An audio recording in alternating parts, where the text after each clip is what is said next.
Hello, welcome to Food Immerse, a channel where we not only teach you how to cook delicious dishes, but immerse ourselves in the history, culture, science, and beauty of food. I'm Lorraine, and I'm so excited for you to join me on this journey, exploring different cuisines, ingredients, and cooking techniques. Be sure to subscribe so you don't miss a single delicious episode.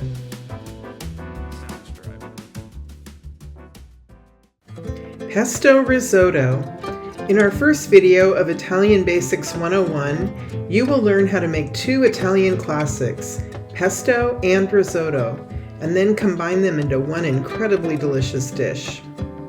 Risotto originated in northern Italy, specifically the Lombardy and Piedmont regions. It is a deceptively simple dish. The keys to success are using the right type of rice, not rinsing it, using the proper rice to warm liquid ratio, and not rushing the cooking process. It takes 18 to 20 minutes of constant stirring while adding small additions of broth. Let's talk about the most important ingredient, the rice. The key to a creamy, velvety risotto is using a short grain rice high in amylopectin, a type of starch, the most common of which is arborio rice. This rice was named for the town of Arborio in the Piedmont region of Italy. You can see in this slide that the arborio rice is shorter, plumper, and more opaque than the basmati, long grain, or sushi rices. While sushi rice is also a short grain rice, it does not have the same starch content or texture as arborio rice. When cooked slowly and stirred often, arborio releases its starch, thickening the liquid and turning the risotto creamy without adding cream. Perfectly cooked risotto should be soft and rich on the outside, while still slightly al dente, a little firm to the bite, on the inside. The word pesto comes from the Genovese word pestare, meaning to pound or to crush, since it was traditionally made with a mortar and pestle. We will make the classic green pesto, pesto alla Genovese, a region where basil grows abundantly and pine nuts are native. The other important ingredients are real Parmesano-Reggianno and good quality extra virgin olive oil. This is the time to break out your best bottle of olive oil. Pesto can be made with many different nut, leafy green, and herb combinations. Instead of pine nuts, try walnuts, pistachios or almonds, or avoid nuts altogether with seeds like sunflower or pumpkin. Instead of basil, try spinach, kale, arugula, or watercress, or herbs like cilantro, parsley, or mint. Once you learn the basics, you can get creative with endless combinations to be used on pasta, grilled chicken or seafood, pizza, or panini. Now that you know all about the proper Italian ingredients, let's get cooking. To make pesto alla Genovese, you will need 1 cup fresh, firmly packed basil leaves, washed and well dried, 2 garlic cloves, a ½ cup toasted pine nuts, 1/2 cup freshly grated Parmesano-Reggianno cheese, a ½ teaspoon salt, a 1/4 teaspoon freshly ground black pepper, and 1/3 cup good quality extra virgin olive oil. To make the pesto risotto, you will need 2 tablespoons unsalted butter, 1 large shallot, 3 cloves of garlic, 1 cup arborio rice, a ½ cup dry white wine, optional, 5 cups chicken or vegetable broth, you may not use all of it, a ½ cup Parmesano-Reggianno cheese, 1/2 cup of pesto, and a 1/4 cup of toasted pine nuts. The special equipment you will need are a microplane grater and a food processor. To make the pesto, start by peeling the 2 garlic cloves and putting them in the food processor. Add the pine nuts.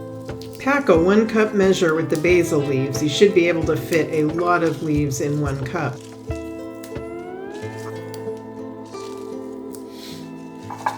Add the basil to the garlic and pine nuts. Now process into a paste.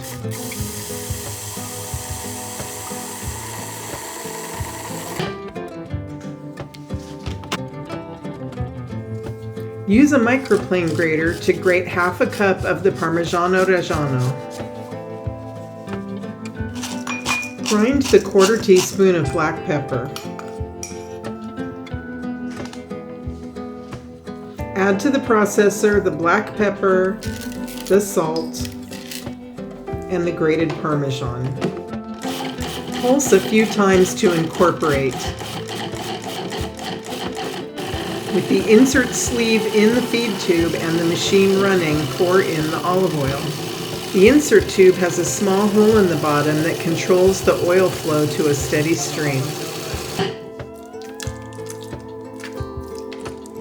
Transfer pesto to a dish and cover tightly. Pesto keeps for up to a week in the fridge. For best results, place in a jar and then either put plastic wrap directly on top of the pesto inside the jar or a thin layer of olive oil.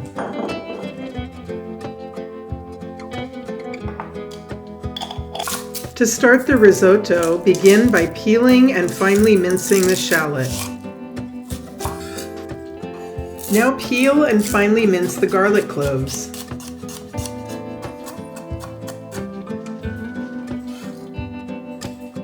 Pour chicken or vegetable stock into a saucepan. Bring to a boil over high heat. Once broth comes to a boil, turn to low to keep warm. In a medium-sized saucepan, melt butter over medium heat. Add the shallot and sauté for about 2 minutes. Now add the garlic and sauté for about 1 minute. Add in the arborio rice and toast, stirring frequently for about 2 minutes. Stir in the optional white wine and deglaze the pan, being sure to scrape up any brown bits. Stir until the liquid has evaporated. At this point, you will start adding warm broth about a half cup at a time and stirring constantly after each addition until absorbed by the rice. Continue until all or nearly all of the broth has been added and absorbed and the rice is fully cooked. This will take about 18 to 20 minutes.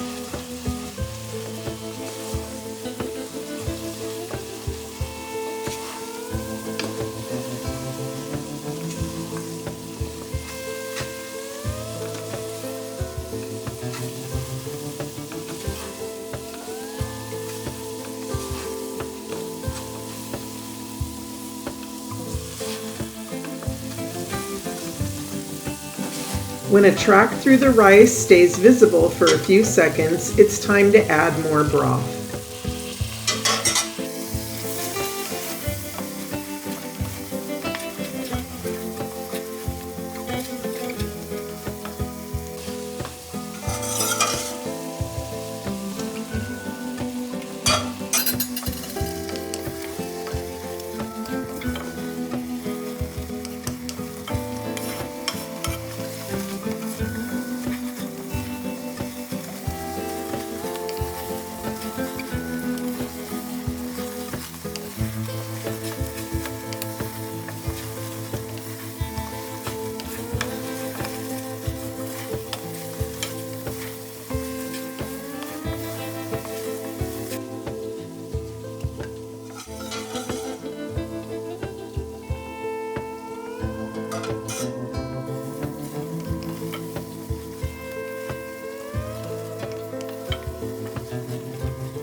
Be sure to test for doneness. Perfectly cooked risotto should be soft and rich on the outside while still slightly al dente, a little firm to the bite on the inside. I decided to add just a bit more broth.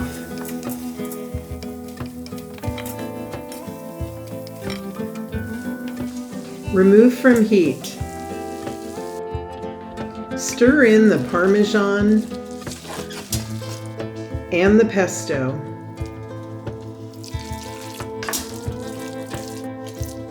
Now plate and garnish with toasted pine nuts.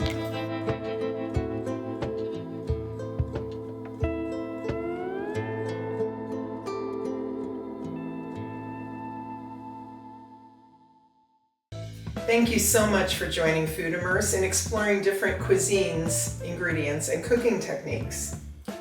If you enjoyed this video, please hit like and subscribe so you don't miss a single delicious episode. If you make this dish, I would love to hear about it in the comments or shoot me an email. Until next time, cheers to good food.